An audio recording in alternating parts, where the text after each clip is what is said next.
왕이신 하나님 높임을 받으소서.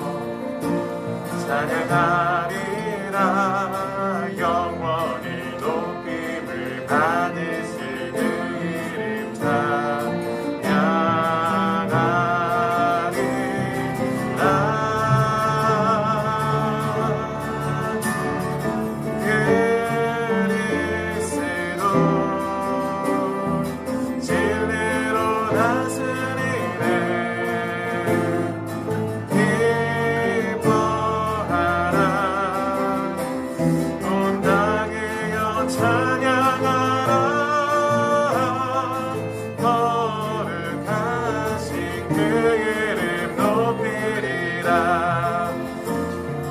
왕이신 하나님 높임을 받으소서. 왕이신 하나님 높임을 받으소서. 찬양하리라 영원히 높임을 받으신 그 이름 찬양하리라.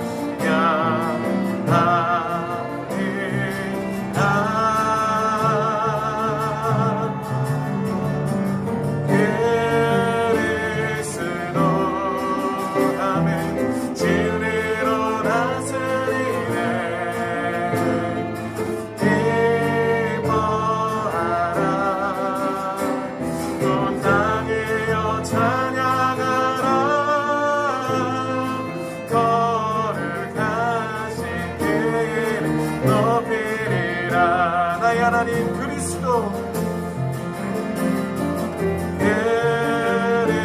그리스도 진리로 다스리네. 내 영아 기뻐하라. 온 땅이여 찬양하라. 거룩하신 그 이름 높이리라. 아멘. 시간 주기도문 드리겠습니다. 하늘에 계신 우리 아버지의 이름을 거룩하게 하시며 아버지의 나라가 오게 하시며 아버지의 뜻이 하늘에서와 같이 땅에서도 이루어지게 하소서. 오늘 우리에게 일용할 양식을 주시고 우리가 우리에게 잘못한 사람을 용서하여 준 것 같이 우리 죄를 용서하여 주시고 우리를 시험에 빠지지 않게 하시고 악에서 구하소서. 나라와 권능과 영광이 영원히 아버지의 것입니다.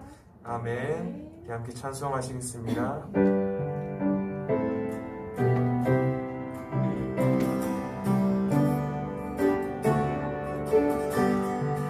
내 주를 가까이 하게 하며 십자가 생각해 고생이나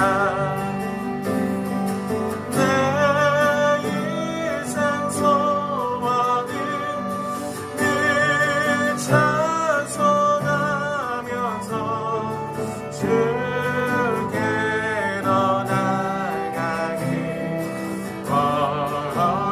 원합니다. 내 고생한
마음을 모아서 함께 기도드리겠습니다.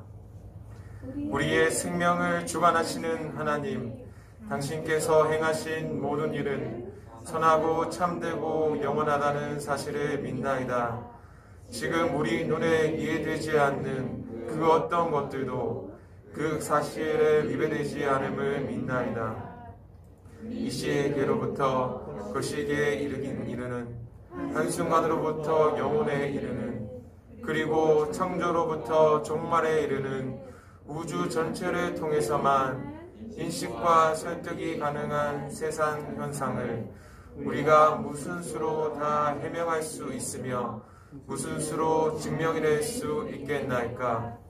창조주이신 당신께 간절히 간구하오니 우리로 이 세상의 단순한 논리를 뛰어넘어 하나님의 행위에 대한 참된 신뢰를 놓치지 않게 하소서.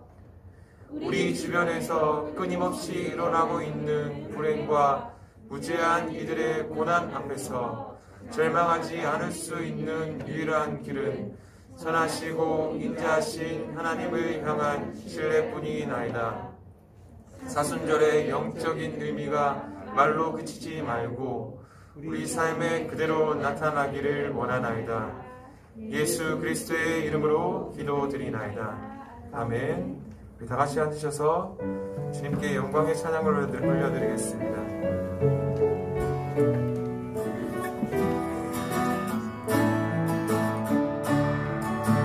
영광 찬양합니다. 영광 영광 어린 양 예수 영광 영광 어린 양 예수 그는 정의와 영광 받으시기에 합당하신 어린 양 소리로 주님을 찬양해 보좌 위 어린 양. 다시 한번 찬양합시다. 영광 영광 어린 양 예수. 아멘. 영광 영광 어린 양 예수 그는 정의와 영광 받으시기에 합당하신 어린 양 소리로 펴 주님을 찬양해 보좌 위여.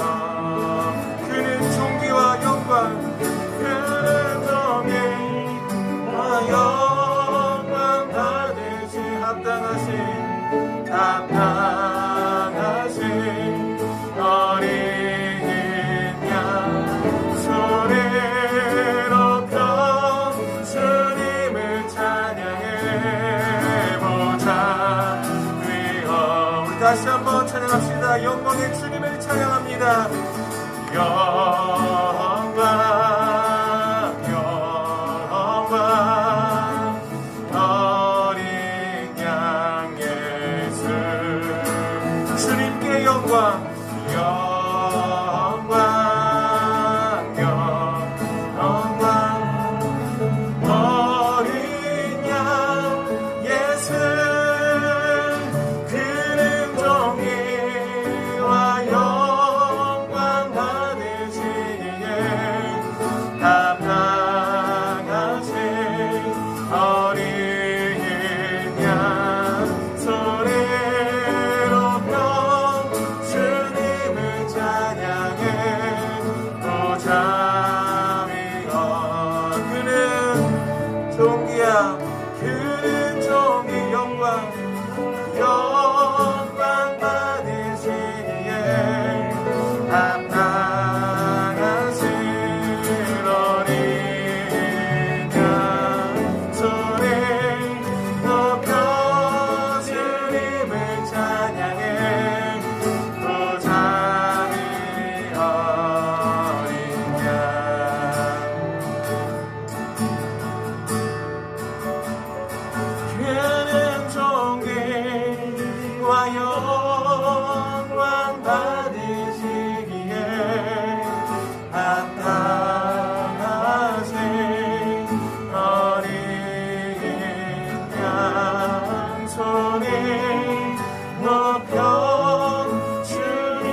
항상 거기 계시네. 주 사랑이 뭐라 할까.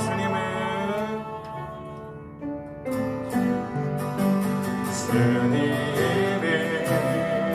신실하고 우리와 함께 항상 거기 계시네. 주 사랑이 뭐라 할까. 주 사랑이 내 생명보다 귀하고 주 사랑이 파도보다 더 강해요. 세월이 가고 꽃이 시들어도 주 사랑 영원해. 주님 사랑 진실해요. 주님은 신실하고 고백합시다. 주님은 신실하고 항상 거기 계시네. 주 사랑이 뭐라 할까. 주 사랑이 내 생명보다 귀하고 주 사랑이 파도보다 더 강해요. 세월이 가고 꽃이 시들어도 주 사랑 영원해. 주님 사랑 진실해. 주 사랑이 내 생명보다 귀하고 아멘. 주 사랑이 파도보다 더 강해요. 세월이 가고 꽃이 시들어도 주 사랑 영원해. 주님 사랑 진실해요. 주 사랑이 내 생명보다 귀하고 주 사랑이 파도보다 더 강해요. 세월이 가고 꽃이 시들어도 주 사랑 영원해. 주님 사랑 진실해요. 주 사랑이 내 생명보다 귀하고 주 사랑이 파도보다 더 강해요. 세월이 가고 꽃이 시들어도 주 사랑 영원해. 주님 사랑 신실해요. 주님 사랑 신실해요. 주님 사랑 신실해요. 주님 사랑 신실해요. 주님 사랑 진실해요.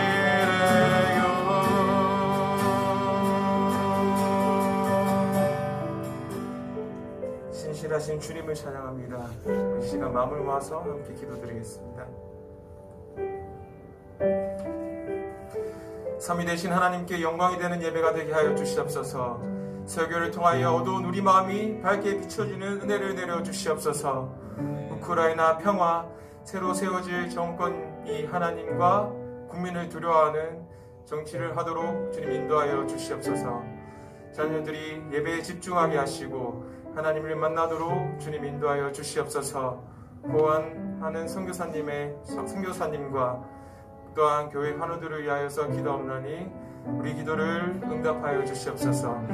주여 외치고 간절히 기도드리며 나아갑시다. 주여!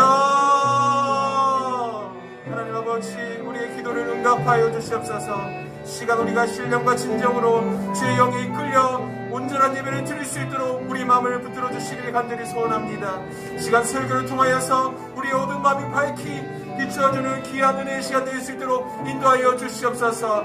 우크라이나 평화를 위해서 기도합니다. 전쟁으로 아버지와 마음의 상처와 어려움을 겪고 있는 그들을 불쌍히 여겨주시고 하루속히 아버지의 전쟁이 아버지와 종식될 수 있도록 인도하여 주시옵소서. 아버지 새로 세워질 정권 가운데 하나님을 두려워하며 주님을 의지하며 나아갈 수 있는 아버지와 그런 지도자가 될 수 있도록 인도하여 주시고 모든 국민이 하나가 되어 한 마음으로 나아갈 수 있도록 주님 은혜를 내려 주시옵소서. 시간 자녀들을 위하여서 기도합니다. 예배에 집중할 수 있도록 인도하여 주시고 그리를 아버지 짊어지고 나갈 저들에게 주의 은혜를 부어주시고 주의 진리로 살아갈 수 있도록 저들에게 은혜를 내려 주시옵소서. 고난이는 성도사님을 위하여서 기도합니다. 아버지여 온 땅에서 주의 복을 위하여서 주님을 마음 바라보며 나아가는 저들을 긍휼히 여기시고 하늘의 은혜와 크신 주님의 사랑으로 날마다 풍성히 함께하여 주시길 소원합니다. 시간 또한 교회 환원을 위하여서 기도합니다. 제순호 집사님과 아버지 많은 어려움 가운데 있는 아버지 그들을 긍휼히 여겨주시고 하루속히 주의 은혜로 치유되어서 주님께 영광의 찬양을 올려드릴 수 있도록 주님 그로 인하여서 주님께 간증할 수 있는 귀한 시간 될 수 있도록 주님 은혜 내려 주시옵소서. 모든 예배를 주께서 붙들어 주시고 영광의 예배 주님께 올려드리길 소원합니다. 예수님 이름으로 기도드렸습니다.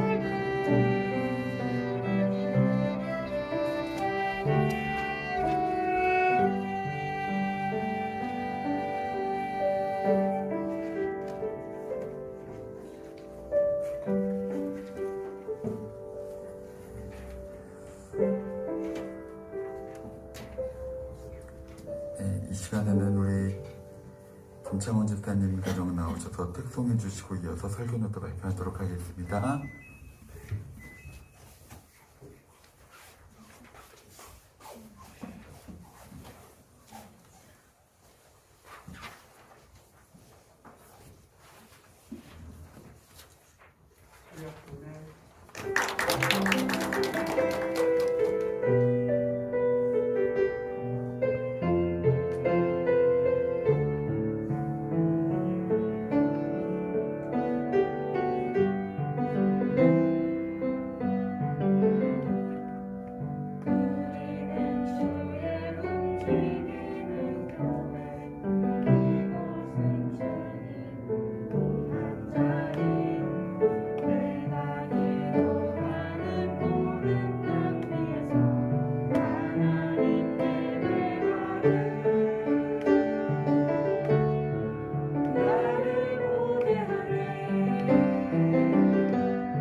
지난주 본문은 사도신경이고 제목은 사도신경 강의 세 번째 시간입니다.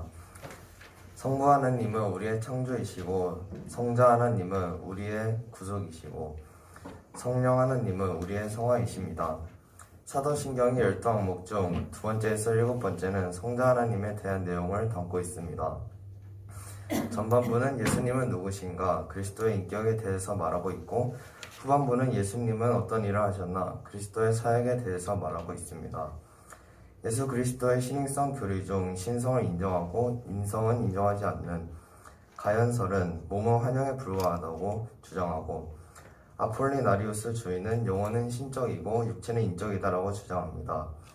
또 신성은 인정하지 않고 인성을 인정하는 것으로는 예비원주의로 훌륭한 성인이지만 하느님은 아니다라고 주장하고 있습니다. J.I. 패커는 기독교는 본능적이지 않고 아무 노력 없이 우연히 선택할 수 있는 신앙이 아니다. 기독교는 배워야 하며 따라서 가르침이 필요하다라고 말하고 있습니다. 사도신경이 말하는 예수님은 첫 번째, 하나님은 유일하신 아들이시고, 두 번째, 우리 주이시고, 세 번째는 그리스도이십니다. 하나님의 유일하신 아들이신 하나님은 아버지의 극진한 사랑이십니다. 하나님이 계신 곳은 시공간이 존재하는 곳이 아니라 다른 공간입니다. 두 번째로 우리 주 그리스도이신 하나님은 신에게만 돌리는 칭호입니다. 세 번째로 그리스도이신 예수님은 히브리어로 메시아, 즉 기름 부음 받은 자입니다. 하이델베르크 31문의 질문은 왜 그분을 그리스도라고 부르는가이고, 그 답으로는 예수님은 성령으로 기름 부음 받았기 때문입니다. 성자 하나님의 이름으로는 첫 번째 예수님, 즉 구원자를 말하고, 두 번째로는 임마누엘입니다. 성자 하나님의 직분으로는 그리스도, 기름 부음 받은 자, 그리고 선지자, 제사장, 왕으로 있습니다. 선지자는 하나님의 말씀을 선포하고, 제사장은 죄를 해결해주고, 왕은 평화로 다스리는 역할을 하고 있습니다. 하이델베르크 교리문답 32문에서 질문은 당신은 왜 그리스도인으로 불리는가이고, 그 대답으로 믿음으로 그리스도의 자체가 되어 그의 기름 부음에 응하기 때문입니다. 믿음을 통해 그리스도와 연합해 그리스도인이 된 자들은 이제 선지자, 제사장, 왕으로서의 직분을 수행하는 삶을 살아야 합니다. 하나님의 아들이시고 우리 주이시자 그리스도이신 예수님을 믿고 믿음으로 그분의 기름 부음에 응답하는 저와 여러분이 되시길 소원합니다.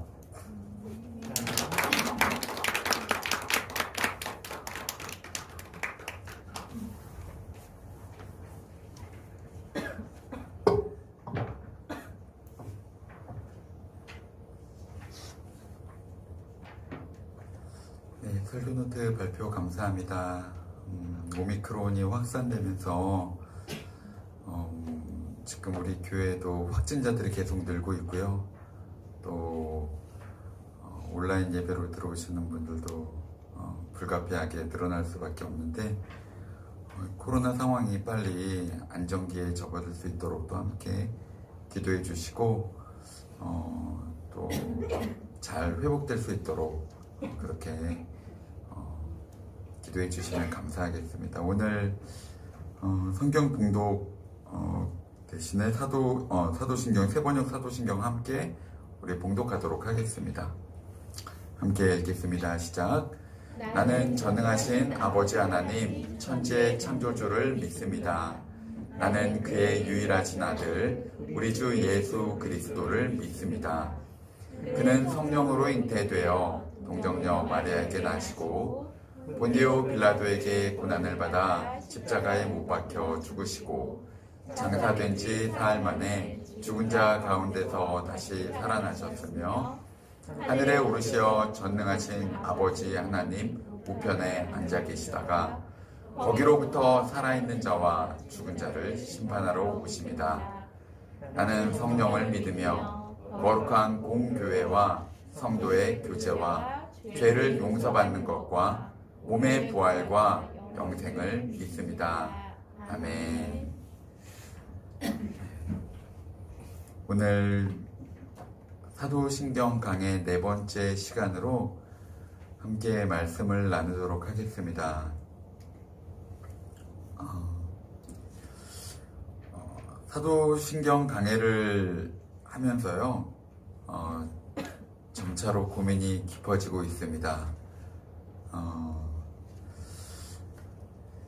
지금 시간은 사실 성경 공부 시간이 아니라 설교이기 때문에요. 어떻게 하면 좀 더 쉽게 그리고 우리의 삶에서 이 사도신경을 적용하며 살아갈 수 있을까 고민을 하는데 이게 만만치가 않기 때문입니다. 어른들에게도 좀 지난주 설교 노트 발표처럼요. 어른들에게도 어려운 내용들이 섞여 있는데 우리 자녀들이 얼마나 이해할 수 있을까도 고민이 돼요. 저는 지난 주일 예배를 마치고 집으로 가는 길에 이 차 안에서 아이들 한 명 한 명한테 물었는데요. 우리 교회 주보에도 제가 주보 2번에 늘 적어놓지 않습니까? 부모님들은 예배를 드릴 때에 자녀들을 곁에 두고 예배에 집중할 수 있도록 지도하고 또 예배를 마친 후에는 들은 말씀을 묻고 설명해 주어야 할 의무가 있습니다. 라고 제가 이렇게 적어놨는데요. 그래서 저도 이제 묻고 아이들하고 이해를 했는데 설명을 좀 더 해주었는데요. 그리고 틴틴통독 수요일날 틴틴통독 시간에도 제가 우리 들어온 아이들한테 또 묻고 또 설명하고 퀴즈도 내고 질문도 하고 또 그런 시간을 가졌습니다. 그런데요, 우리 자녀들의 능력이, 이해 능력이 제가 걱정하는 것만큼 그렇게 크지는 않다라는 생각에 위로를 받았습니다. 아이들이 상당 부분을 잘 이해하고 있더라고요. 그리고 사실 지금 아이들이 배우고 있는 것은요, 이 사도 바울 선생의 표현을 빌리자면 말씀의 초보를 배우고 있는 젖이나 먹는 자들의 것이 아니라 단단한 음식을 먹는 시간이거든요. 지금 이 사도신경을 강의하는 이 기간들이요. 그래서 쉽게 넘어가는 음식만을 선호하는 사람들에게는 이 시간이 힘들 수도 있습니다. 우리가 자녀들의 독서 능력 향상에 대해서 이야기를 할 때면 늘 빠지지 않는 것 중에 하나가 뭐냐면 고전을 좀 읽혀라 라는 이야기잖아요. 그런데 고전은 왜 고전이냐면 사람들이 읽지 않으니까 고전이거든요. 네. 왜 안 읽겠습니까? 어려우니까 안 읽잖아요. 그런데 전문가들이 왜 이 고전이 좋다고 말하는가 하면요. 고전은 초보자나 젖이나 먹는 이들을 위한 것이 아니기 때문입니다. 그런데 이 어린아이들한테 왜 고전을 자꾸 읽히라고 하는가? 그것은요, 고전에는 우리 일상에서는 쉽게 쓰이지 않는 어려운 어휘나 단어들, 또 심오한 뜻을 통해 이 아이들의 생각과 사고가 자라도록 이끌어주기 때문입니다. 저는 이 사도신경 강해, 그리고 우리가 한 번씩 또 제가 자주 소개하는 이 교리적인 내용들이요, 나름의 유익이 반드시 있을 거라고 생각합니다. 우리 아이들이 자기 눈높이에 맞춰서 주일학교 예배를 드리면서 10분 정도의 짤막한 아브라함 이야기, 또 다윗 이야기, 삼손 이야기, 그런 이야기 설교로 들으면서 잘하고 또 예배 드릴 수 있지만요, 당장은 그것이 편하고 좋은 것 같아 보일 수도 있습니다. 또 저희도 이제 예전에 9시 반에 주일학교 예배만 따로 드렸었는데, 드리다가 어른 예배를 같이 드리니까요, 아이들이 다시 우리 주일학교 예배 드리면 안 되냐고, 그때는 한 메시지 한 10분 정도 짧게 듣고 찬양 몇 곡 드리고 그리고 이제 마쳤는데, 어른 예배가 쉽지가 않잖아요. 그런데 궁극적으로는 자기 신앙이 자라고 말씀과 씨름하는 어른들의 신앙을 지금 옆에서 우리 아이들도 보고 배우고 있는 겁니다. 그리고 우리도 아마 지금 시편 강해를 저희가 하다가 사도신경 강해로 넘어왔는데 다시 또 시편 강해로 돌아가면요, 더 부드러운 음식들을 먹을 수 있을 테니까 이 시간의 유익을 우리 자녀들이 잘 누릴 수 있도록 옆에 계신 부모님들이 자녀들에게 묻고 또 질문하고 설명해 주는 시간을 가져주시기를 그렇게 부탁을 드리겠습니다. 오늘은 사도신경 이 항목으로는 세 번째 항목이죠. 우리 강해는 네 번째인데 첫 번째는 우리는 서론을 한번 다뤘기 때문에요. 세 번째 항목인 그는 성령으로 잉태되어 동정녀 마리아에게 나시고 라는 부분에 대해서 함께 여러분들과 은혜를 나누고자 합니다.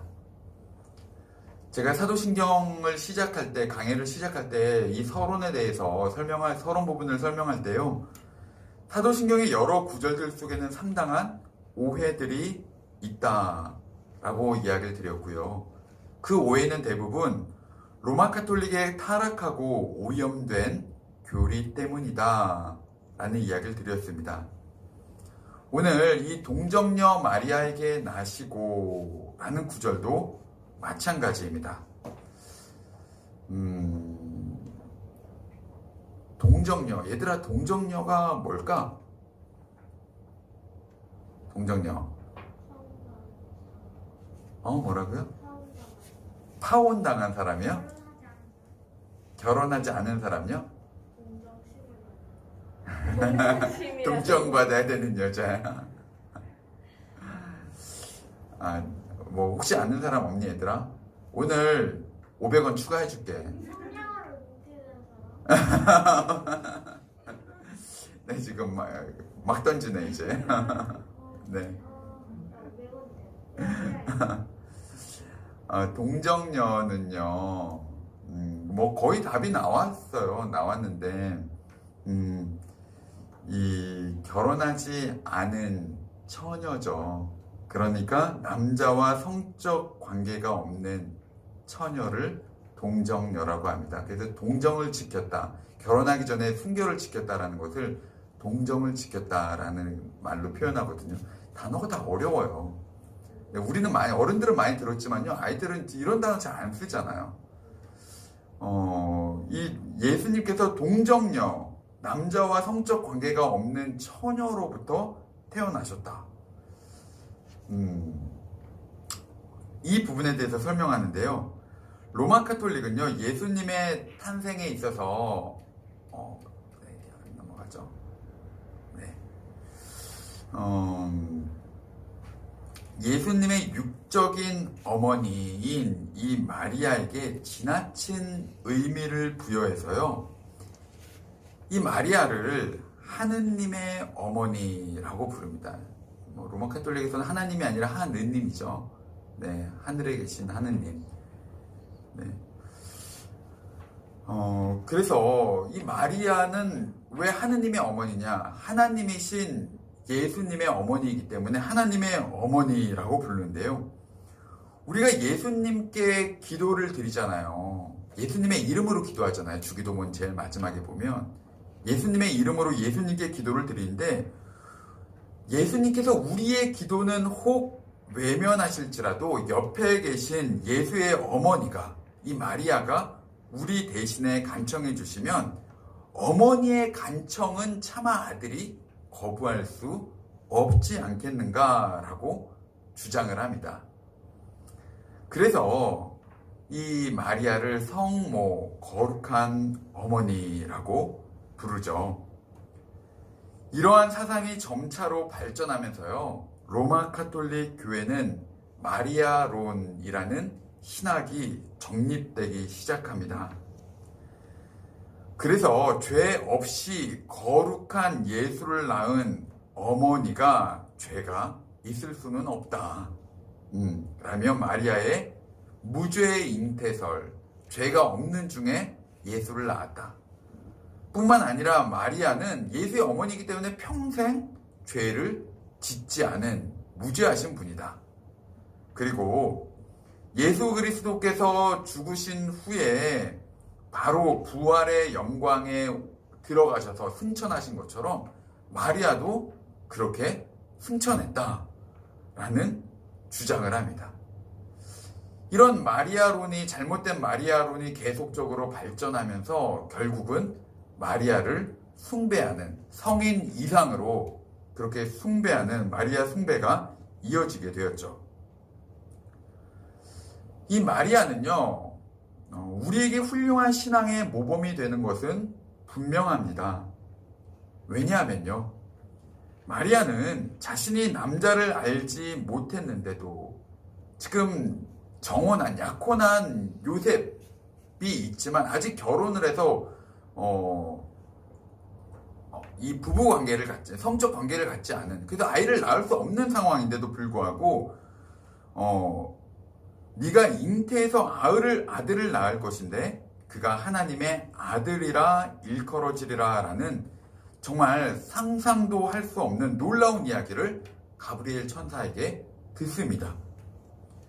그런데 내가 아직 결혼도 안 했는데 아이를 낳았다. 이것은요, 율법에 의해서는 엄청난 수치와 죽음을 당할 수도 있는 이야기잖아요. 지금도 중동 지역에서는 그런 명예살인 이런 거 일어났잖아요. 자기 딸이 아직도 결혼을 안 했는데 임신을 해가지고 너는 우리 집안을 더럽혔다 라고 해서 부모가 그 딸을 죽이거든요. 근데 2000년 전에 고대 근동은 얼마나 이런 게 심했겠습니까? 근데 이런 놀라운 이야기를 듣고서도 이 마리아는 이렇게 이야기하죠. 누가복음 1장 38절을 보면요, 마리아가 이르되 주의 여종이오니 말씀대로 내게 이루어지이다 하매 천사가 떠나갔다. 주님, 주의 말씀대로 내게 이루어지기를 원합니다 라고 이것을 믿음으로 받아들인 것이죠.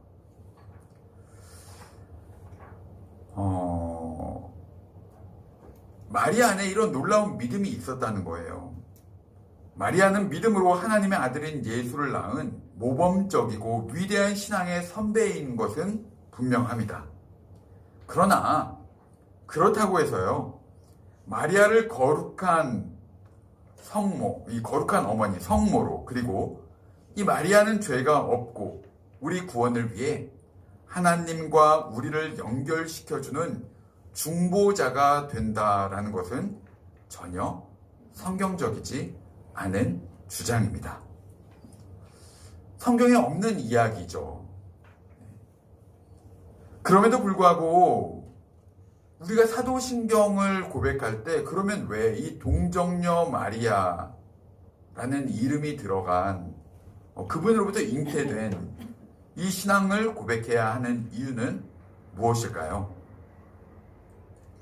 오늘 우리가 살펴볼 핵심 질문은요, 왜 하나님의 아들은 처녀의 몸을 통해, 이 동정녀, 이 처녀의 몸을 통해 이 세상에 육신의 몸을 입고 태어나셔야만 했는가라는 질문입니다. 그 의미가 무엇인가라는 건데요.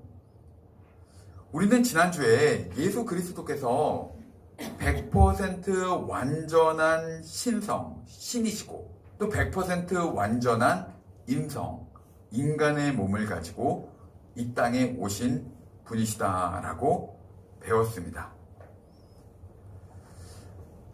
그런데요, 이 예수께서 동정녀 마리아에게 나셨다라는 부분은요, 그것이 우리에게 가르치고자 하는 핵심은 무엇이냐면, 예수님은 100%의 신성과 100%의 인성을 가지고 계신 분이지만요, 그 중에서도 동정녀 마리아에게 나셨다는 것은 예수님께서 완전한 인간이시다라는 것을 설명하고자 하는 의미입니다.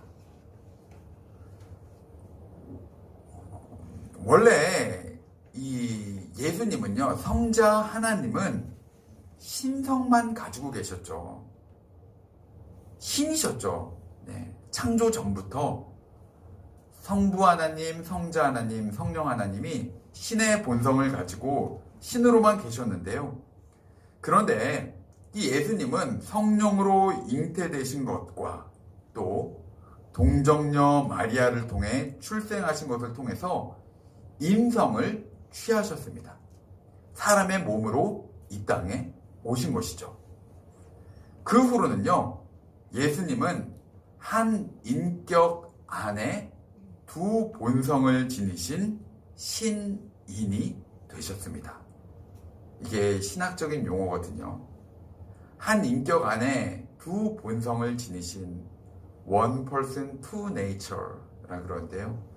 한 인격 안에 신성과 임성이 분리되지 않고 혼합되지 않고 변화되지 않고 합하여지지 않는, 네, 이 100% 완전한 신이시고 100% 완전한 사람이신 신인으로 이 땅에 오셨습니다. 오늘도 지난주에 이어 어려운 용어들이 이렇게 나왔지만요, 여러분 잘 따라오시길 바랍니다. 제가 천천히 차근차근 설명을 드리도록 하겠습니다. 생명이 태어나려면요, 아빠의 정자와 엄마의 난자가 수정돼야 되잖아요. 그런데 지금 예수님의 엄마는 누구이지, 얘들아? 마리아고, 예수님의 아빠는 요셉이에요. 그렇다면 그 둘 사이에 태어난 분이 예수일까요? 그런데 그렇지 않다는 겁니다.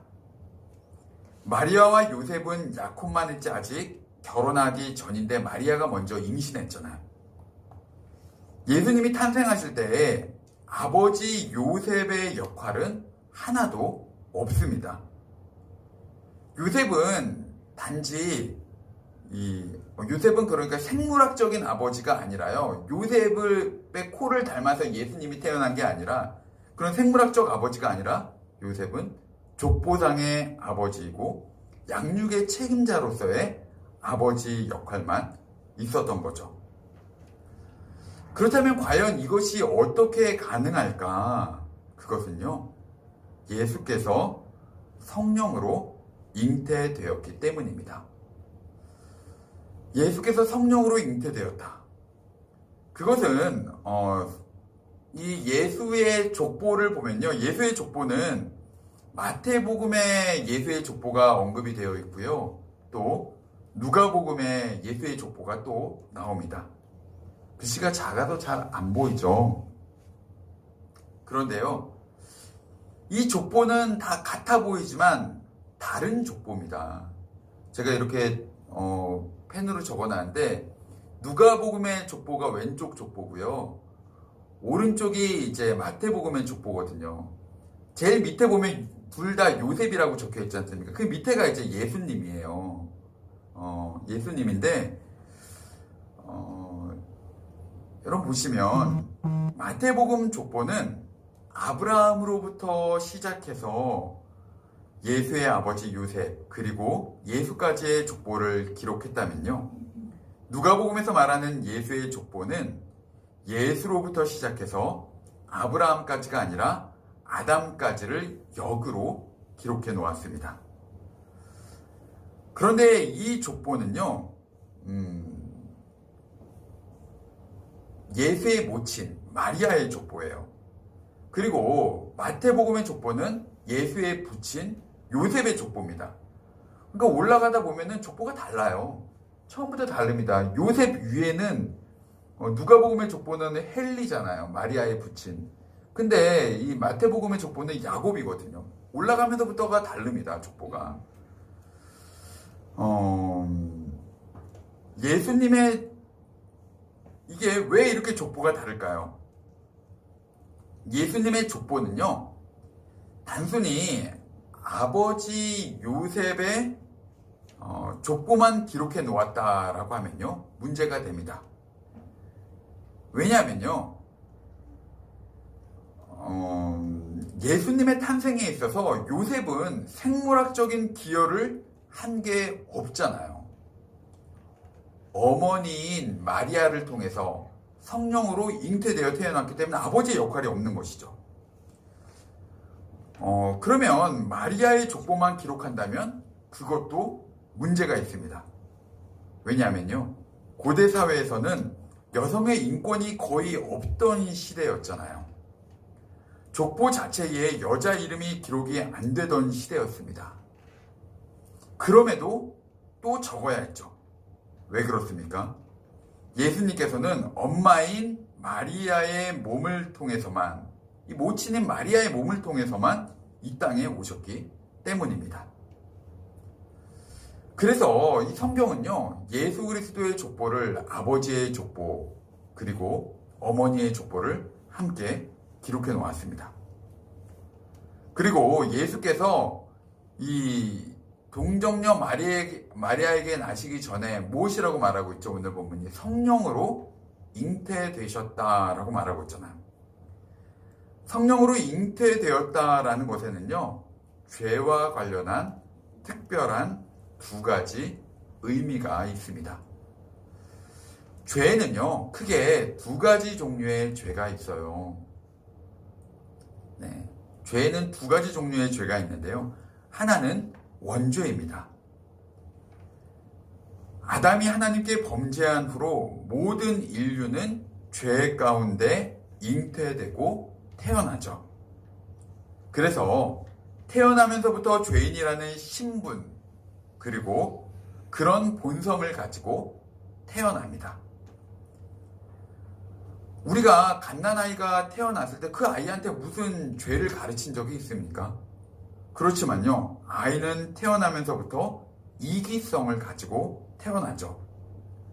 젖을 제때 물려주지 않으면 짜증을 부리고 엄마를 깨뭅니다. 자기가 자고 싶은데 잠을 제대로 못 자면 밤새 울고, 네, 그렇게 자기 중심적으로, 자기 이기심으로 그렇게 살아가는 것이죠. 그런데 우리 안에는요, 이런 원죄만 있는 것이 아니라, 신분과 본성으로서의 원죄만 있는 것이 아니라요, 또 무엇이 있습니까? 이 세상을 살아가면서 이 죄인의 본성을 가지고 태어난 우리가 그것을 따라서 많은 죄를 저지르며 또한 살아갑니다. 그것을 자범죄라고 하는데요, 이 자범죄는 스스로 죄를 지은 것, 스스로 범한 죄라는 의미입니다. 때문에 예수께서도 정자와 난자의 수정으로 이 세상에 태어나셨다고 하면요, 아마 원죄를 가지고 태어나셔야만 했겠죠.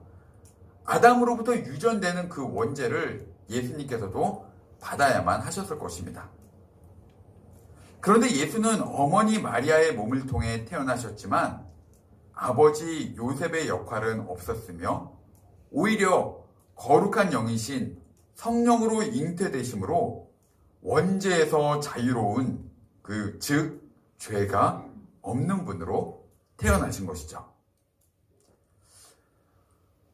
이러한 신비는요, 우리가 온전히 이해할 수는 없지만요, 이 하이델베르크 교리문답 해설서를 쓴 이 정요석 목사님은요, 이것을 이러한 방식으로 설명했는데요. 어떤 방식이냐면요, 사람은 원래 자기 몸에 혈액형이 다른 사람의 피가 일정량 이상 섞이면 죽게 된다라고 이야기를 시작합니다. 그런데 엄마는 태아와 혈액형이 달라도 문제가 없잖아요. 혈액형이 달라도 같이 뱃속에 있는데 섞이면 죽어야 되는데 엄마와 아이는 괜찮거든요. 태아는 탯줄을 통해서 영양분과 산소를 공급받고요. 그 경계가 있어서 엄마의 혈액이 태아에게 섞이지 않게 됩니다. 이와 비슷한 방식으로요, 마리아의 탯 속에서 마리아로부터 영양분을 공급받은 예수는요, 성령의 능력으로 인해서 마리아가 가지고 있는 그 죄, 그 원죄로부터 차단되고 거룩하게 이 세상 가운데 태어나실 수 있었던 것이죠. 그렇다면 왜 예수님은 신이시기만 하면 되지 굳이 인간이 되셔야만 했을까요? 왜 예수님은 꼭 인간이셔야만 했을까? 가령 제가 이 세상의 모든 사람들을 대신해서 내가 이 세상의 모든 사람들의 죄를 내가 다 짊어지고 죽겠다. 이기대 저 높은 바위 위에서 내가 떨어져 내려서 죄를 내가 다 가지고 와서 죽겠다라고 하면 그게 그렇게 되는 것입니까? 그럴 수 없죠. 네. 책임 있는 사람이 우리 죄에 대한 책임, 그 죄책이죠. 네. 우리 죄에 대한 책임을 다 짊어질 수 있는 가치 있는 사람이 그것을 짊어져야 죄가 사면되는 거지. 뭐 저 같은 사람이 뛰어내려서 뭐 세상의 모든 인류의 죄를 다 감당하겠다고 한다고 해서 그렇게 되는 게 아니죠. 원죄라는 자기의 죄의 문제도 스스로 해결할 수 없는 사람이 제가 저 자신의 문제도, 죄의 문제도 해결 못 하잖아요. 그런 사람이 어떻게 수많은 인류의 죄를 감당할 수 있겠습니까? 때문에요, 오직 하나님만이 죄의 문제를 해결할 만한 가치를 가지고 계십니다. 어떤 인간도 우리의 죄를 해결해 줄 수 있는 능력이 없는 것이죠. 자기 스스로 죄의 문제를 해결할 수 없기 때문에, 자기 본인 자체가 죄인이기 때문에 그런 것이죠. 그러나 또 한편으론 그런 하나님은 반드시 인간이셔야만 했습니다. 왜냐하면요,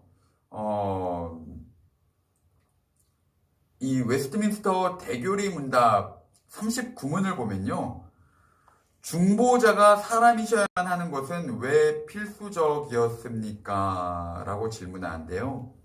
이 중보자라는 말도 일상에서 잘 안 쓰는 말이잖아요. 그치, 얘들아? 이 중보자라는 말은 가운데에서 화해시켜주는 사람, 이란 의미예요. 가운데서 도와주는 사람. 이 서로 화해할 수 있도록 도와주는 사람. 이런 것을 중보자라고 하는데, 하나님과 우리 사이가 죄로 인해 깨어졌는데 그 가운데를 이어주고 화해시켜주는 분, 그분을 중보자, 예수 그리스도를 표현할 때 이렇게 중보자라고 이야기하는데, 그럼 중보자 예수께서 왜 사람이셔야만 하는가? 왜 그게 필수적인가? 라는 질문에 대해서요, 대교리 문답은 이렇게 말합니다. 중보자가 사람이셔야만 하는 필수적인 이유는 그분이 우리 본성을 향상시키시고 율법에 순종하시고 우리 본성 안에서 우리를 위해 고난받으시고 중보하시며 연약함을 동정하셔야 했기 때문입니다. 여기서 동정은 그 동정녀 마리아 할 때 동정이 아니에요. 진짜 동정이에요. 우리를 불쌍히 여겨주신다. 그리하여 우리가 양자됨을 얻게 되고, 양자됨을 얻는다는 건 하나님의 아들이 된다는 거예요. 친자 말고 양자. 네. 하나님의 아들이 되고 또 위로를 받으며 은혜의 보좌로 담대히 나아갈 수 있게 되었습니다.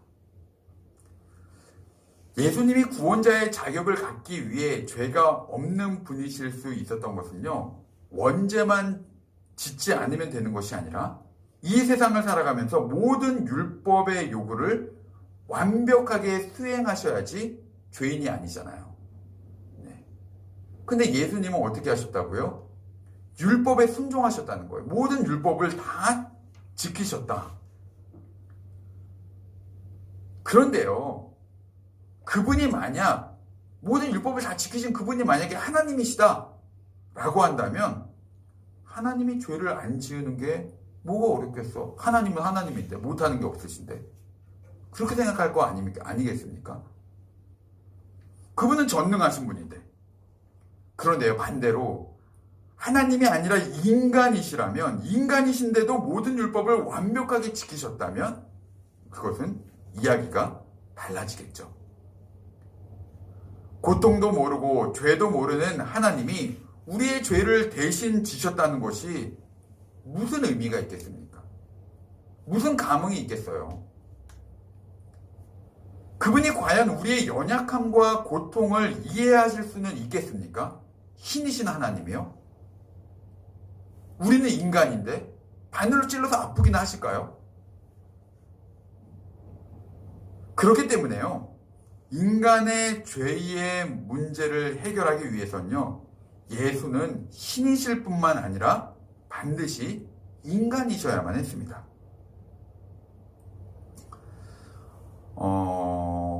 얼마 전에 우리는요, 우크라이나 전쟁을 위해서 작게나마 우리가 가지고 있는 물질을 나눠서 또 마음을 모아서 우리 침례교 해외 선교부에 헌금을 보냈는데요. 큰 금액은 아니었는데요. 교단 해외 선교에서 정말 큰 감사의 인사를 이렇게 전화를 이렇게 주셨습니다. 서울에 이제 그 강남중앙침례교회라고 이제 저희 침례교단은 또 큰 교회가 하나 있는데요. 그 교회 말고 우리 교회, 그 교회랑 우리 교회만 우크라이나 헌금을 한 것 같아요. 교단에. 뭐 그 후로는 뭐 모르겠습니다. 지금 더 얼마나 많은 교회들이 했는지 모르겠는데, 그러면서 이제 작지만 함께 마음을 모아주고 이렇게 신경을 써주신 거에 대해서 너무 감사하다고 제가 그렇게 통화를 했는데요. 그런데요, 이 물질적으로 풍요로운 자들이 가난하고 힘든 처지에 있는 사람들에게 뭐 우리가 이렇게 헌금을 한 것처럼 약간의 도움을 줄 수는 있습니다. 하지만 부자가 모든 재산을 가난한 자들에게 다 나누어 주고 자신도 그들처럼 가난한 삶을 산다는 것은요, 거의 불가능한 일이죠. 그런 일은 뭐 실천하는 것이 거의 뭐 힘듭니다. 그런데 그렇게 사신 분이 계시죠. 바로 예수 그리스도이십니다. 하나님이신 분이 그 영광의 보좌를 버리고 그냥 우리 연약한 인간들을 위해서 무언가를 조금 도와주고 도움을 준 것 정도가 아니라요, 하늘 보좌를 완전히 버리고 인간의 몸으로 이 땅에 그냥 내려오셔서 인간처럼 사신 거예요.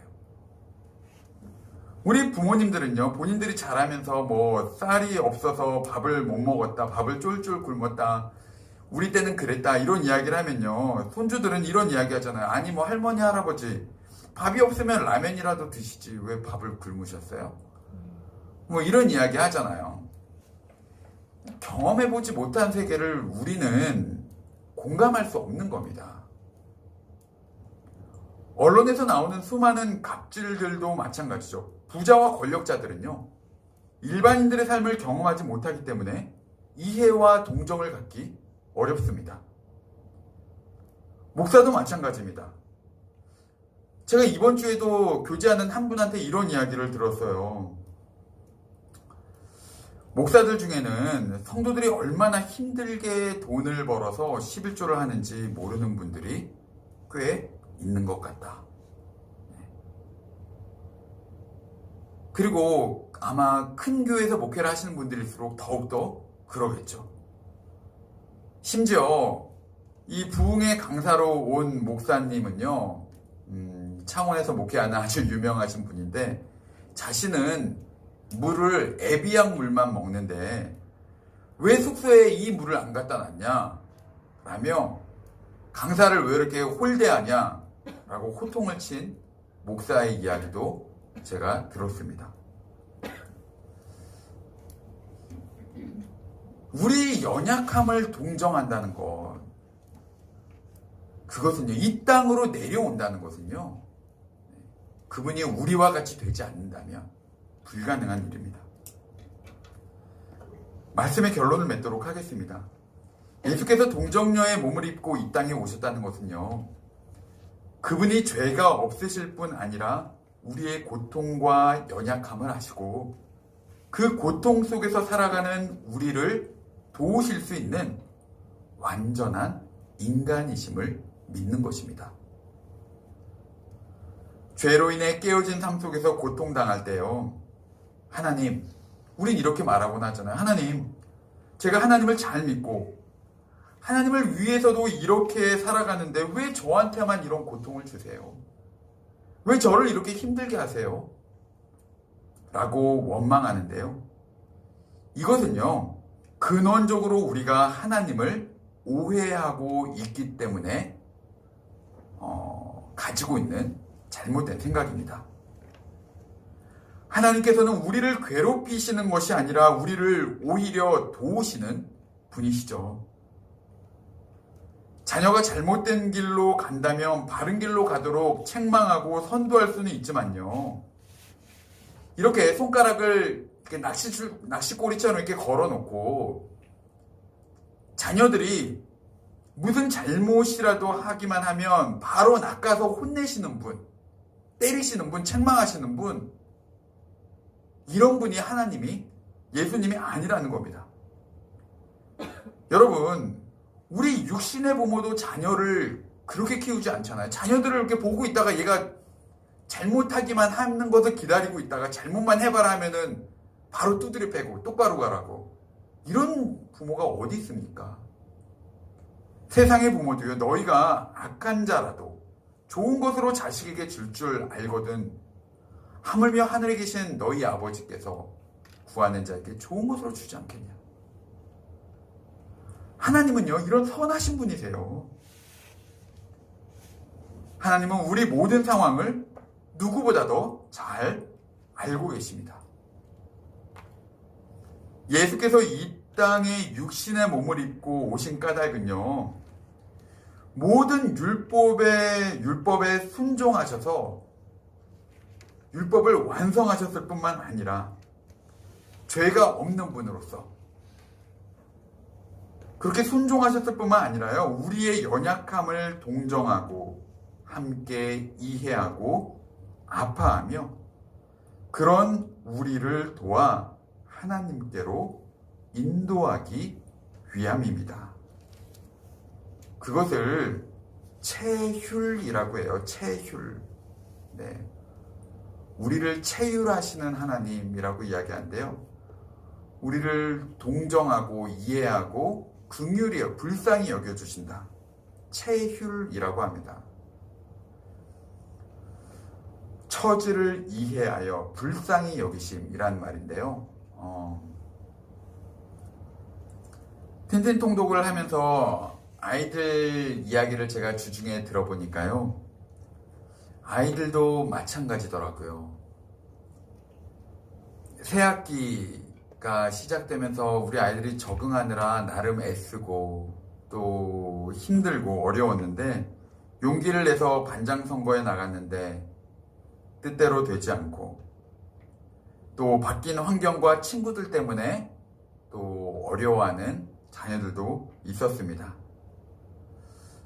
또 우리 집 아이들도요, 그 지역 아동센터에 다니고 있는데 그 아동센터에 엄마가 없는 한 4학년짜리 아이가 센터에 다니는데요.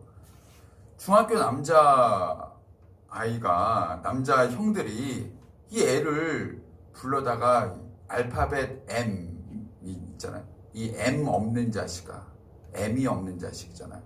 이렇게 애를 놀린다는 거예요. 그래서 제가 참, 이게 철이 없다고 할 수 있는 이야기인가? 그 이야기를 듣고 너무 화가 났는데요. 그 아이는 무슨 잘못과 죄가 있어서 초등학교 4학년이라는 어린 나이에 엄마를 잃고 그런 말도 안 되는 놀림을 당해야 하는 걸까요? 그런데요, 우리가 이런 고난 속에서, 어려움 속에서 아이들이 학교에 적응하고 또 정말 상상할 수 없는 이런 고통과 아픔을 겪어내는 죄로 인해 깨어진 이 세상을 살아갈 때에, 그때 내가 너의 상황을 알고 내가 너의 삶을 안다 라고 말씀하시는, 우리를 불쌍히 여겨주시고 우리를 체휼하시고 스스로 완전한 인간이 되셔서 우리를 돕기 위해서 우리의 중보자가 되어주시는 완전한 인간이 되신 예수 그리스도가 계시다는 것이요. 우리에게 얼마나 큰 위로요, 소망이요, 힘이 됩니까? 그분은 먼저 우리가 겪었던 그 어떠한 극심한 고통보다도 큰 고통을 인간의 몸으로 다 감당하셨고요. 그 고통 가운데서 우리를 도우시려고 인간의 몸으로 이 땅 가운데 오신 것입니다. 그리고요, 우리가 비록 그 고난의 자리에 지금 있을지라도 그 고난의 끝에서 우리를 도우셨던 예수님을 우리는 반드시 만나게 될 겁니다. 그 소망을 가지시기를 바랍니다. 그리고 여러분들이 지금 여전히 풀리지 않는 어떤 해결되지 않는 어려움들이 여러분들의 삶 가운데 있을지라도요, 주님께서 여러분들을 돕고 계심을 믿으시기를 바랍니다. 그리고 그분을 우리가 마지막 끝날 그 주님을 뵙고 그 주님께서 우리의 흐르는 눈물을 닦아주실 것을 믿으면서 기약하면서 그렇게 오늘 인간의 몸으로 오신 예수 그리스도를 의지하며 나아가는 저와 여러분이 되시기를 주님의 이름으로 간절히 축원을 드립니다.